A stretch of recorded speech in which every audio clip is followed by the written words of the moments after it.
मोहम्मद बिन कासिम ने देवास में बौद्धों को पराजित करके अल्लाहू अकबर की गरज के साथ सिंध के मुल्तान ब्राह्मणाबाद जैसे किलों को फतेह कर लिया। राजा दाहिर को हराने के बाद हिंदुओं की छोटी छोटी सेनाएं उसे नहीं रोक पाई। मोहम्मद बिन कासिम ने न सिर्फ सिंध को फतेह किया बल्कि उसने इस्लाम के आदेशानुसार सिंध के बहुत से मंदिर तोड़े। सिंध की औरतों को अरब देशों में बेच दिया गया। उसने गायों को चौराहों पर लाकर काटा। सिंध में अधर्म फैलने लगा था। सिंध के लोग सिंध छोड़कर भागने लगे थे। इन्हीं सिंधी लोगों की एक टुकड़ी भागकर मेवाड़ देश जा पहुंची। मेवाड़ में एक सूरवीर परम महाकाल भक्त भारत के महान योद्धा क्षत्रिय काल भोज का राज था, जिनका नाम था बप्पा रावल। मैं आपको बप्पा रावल के बारे में कुछ बता दूं कि वे दुश्मनों पर काल बनकर टूट पड़ते थे।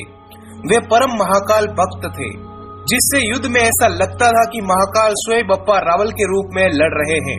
हरित ऋषि के आशीर्वाद से बप्पा रावल मात्र 20 वर्ष की छोटी आयु में ही मौर्य शासकों पर काल बनकर टूट पड़े और इतनी छोटी आयु में ही अपनी जीत का भगवा संपूर्ण मेवाड़ में बुलंद किया। राजपूती खून सैलाब तब बना जब बप्पा ने सिंध देश की व्यथा सुनी। जब बप्पा ने सुना कि मल्लेच्छों ने सिंध फतेह कर लिया है और इन मल्लेच्छों ने बहुत से शिवालयों और देवताओं की मूर्तियों को खंडित किया, तो बप्पा का खून खौलने लगा। बप्पा ने क्रोधित स्वर से अपने सरदारों और सेनापतियों को आदेश दिया कि हमारे किलों को कोई जीत ले तो उससे तो मात्र राजपूत का सर झुकता है, पर अगर हमारे धर्म पर कोई विजय पा ले और अधर्म उसकी जगह ले ले तो राजपूत की नाक कटती है, और ऐसा दुस्साहस बप्पा के होते हुए कभी नहीं हो सकता। कहा जाता है कि बप्पा बहुत भारी सेना के साथ हर हर महादेव की ललकार के साथ सिंध की तरफ बढ़े। 712 ईस्वी में बप्पा रावल की सेना महाकाल के युद्ध घोष के साथ मल्लेच्छों पर टूट पड़ी। एक एक राजपूत 10-10 मल्लेच्छों पर भारी पड़ा। बप्पा रावल ने 712 ईस्वी में सिंध के किले को फतेह कर लिया, सिंध में भगवा बुलंद किया। मोहम्मद बिन कासिम पानी के रास्ते अरबी हजाज के पास भाग गया और उसने अरबी हजाज को सारी बात बताई। इधर बप्पा ने देखा कि मल्लेच्छ मैदान छोड़कर अरब की तरफ भाग रहे थे, तो बप्पा अकेले ही हर हर महादेव की गरज के साथ अरब की तरफ निकल पड़े और इन जिहादी लुटेरों को आज के बलूचिस्तान तक खदेड़ दिया और संपूर्ण भारत में फिर से सत्य सनातन वैदिक राज्य की स्थापना की। भगवा फिर से बुलंद हुआ। कहा जाता है कि युद्ध के मैदान में बप्पा के सामने बड़े से बड़ा सूरवीर योद्धा भी नहीं टिक पाता था। बप्पा में इतनी शक्ति का कारण कोई बोनविटा नहीं था, सिर्फ सच्चे मन से महाकाल की पूजा करना था। आज के हिंदुओं और राजपूतों को बप्पा रावल के इतिहास को लगातार पढ़ते रहना चाहिए और महादेव की भक्ति में लीन रहना चाहिए। खैर, बप्पा अरबियों को वापस खदेड़कर मेवाड़ लौट आए। उसके बाद 735 ईस्वी में हज्जाज ने अपनी हार का बदला लेने के लिए एक बड़ी इस्लामी सेना तैयार की और 2 तरफा हमला किया। पहला हमला मेवाड़ देश पर और दूसरा हमला जैसलमेर की तरफ था।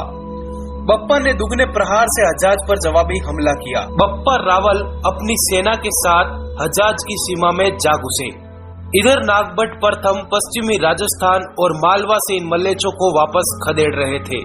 बप्पा ने आसपास के राजाओं को इकट्ठा करके हिंदुओं की एक सम्मिलित सेना तैयार की। बप्पा के आदेश से एक महान हिंद देश की हिंदुओं की सेना की स्थापना की गई, जिससे इन अरबियों को मजबूत सबक दिया जा सके ताकि ये दोबारा हिंदुस्तान पर हमला करने की हिम्मत न कर सके। इसी के साथ बप्पा रावल मेवाड़ धनी, प्रतिहार शासक नागभट्ट प्रथम और चालुक्य शासक विक्रमादित्य सेकंड और राजपूतों की अन्य सेनाओं के साथ मिलकर एक सेना नहीं बल्कि महासेना का निर्माण किया और निकल पड़े अरब की तरफ। अरब पर हिंदुओं की महासेना का पहला हमला अल हकम बिन अलावा पर किया गया, जहां जीत का भगवा बुलंद करते हुए ये सेनाएं तमीम बिन जैद अल उत्बी व जुनैद बिन अब्दुल रहमान अल नूरी पर काल बनकर टूट पड़ी। बप्पा को पता था कि मात्र इन्हीं राज्यों से ये जिहादी हिंदुस्तान में सेनाएं भेजते थे। यहाँ बप्पा ने जीत दर्ज की, पर हिंदू मान्यताओं के अनुसार बप्पा ने विदेशी शत्रु के राज्य पर कभी कब्जा नहीं किया। बाद में ये महासेना गजनी की तरफ निकल पड़ी, जिसके बाद गजनी के शासक सलीम अल हबीब को खत्म कर दिया गया। बाद में इन इस्लामियों के लिए हिंदुस्तान आना मौत के समान था, क्योंकि बप्पा दीवार बनकर खड़े थे। बप्पा के डर से अरब शासक भारत की ओर नजर उठाकर देखने से भी डरते थे। माना जाता है कि करीब 400 सालों तक मुगलों ने भारत पर आक्रमण नहीं किया। कई मुस्लिम शासकों ने बप्पा के डर से अपनी बेटियों का विवाह उनसे करवाया ताकि वे शांति से जी सके। इससे ही हम अनुमान लगा सकते हैं कि बप्पा का पराक्रम कैसा था। ऐसे महान हिंदू योद्धा के वीर गाथा के बारे में कोई नहीं जानता। ऐसे नायकों की तो पूजा होनी चाहिए थी, लेकिन हम इतने कृतज्ञ हैं कि हम इनको याद तक नहीं करते। कहते हैं वर्तमान पाकिस्तान के रावलपिंडी शहर का नाम बप्पा रावल के नाम पर ही रखा गया था। भारत के महानायक, महान योद्धा, जनता के बापू बप्पा रावल को कोटि कोटि नमन। जय मेवाड़, जय राजपूताना।